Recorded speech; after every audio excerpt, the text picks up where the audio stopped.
তুমি এখানে কি করতেছো? আমাদের গ্রামে বড় একটা গরিলা এসেছে, তাড়াতাড়ি চলো, না হলে শেষ করে দিবে।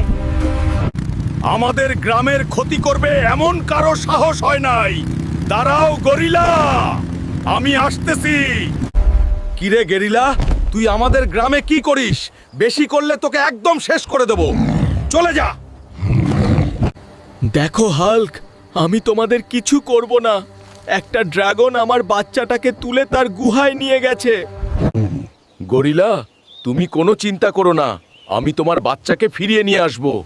আমি গেলাম।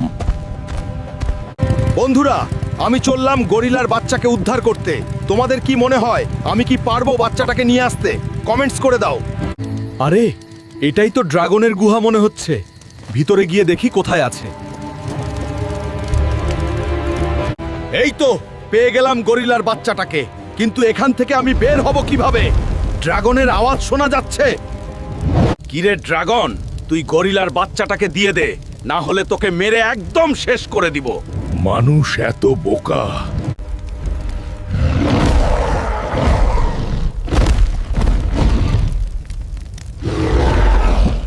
সেনাপতি, তোমরা কে কোথায় আছো?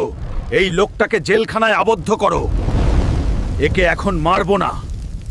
আরে, এখানে এসো তো, আমি মহা বিপদে পড়ে গেলাম। এখন এখান থেকে কিভাবে বের হব বন্ধুরা? হেল্প করো আমাকে। হাল্ক বেস ড্রাগন পর্ব 2 দেখতে চাইলে ভিডিওতে লাইক করে চ্যানেলটা সাবস্ক্রাইব আর পেজটা ফলো করে দাও।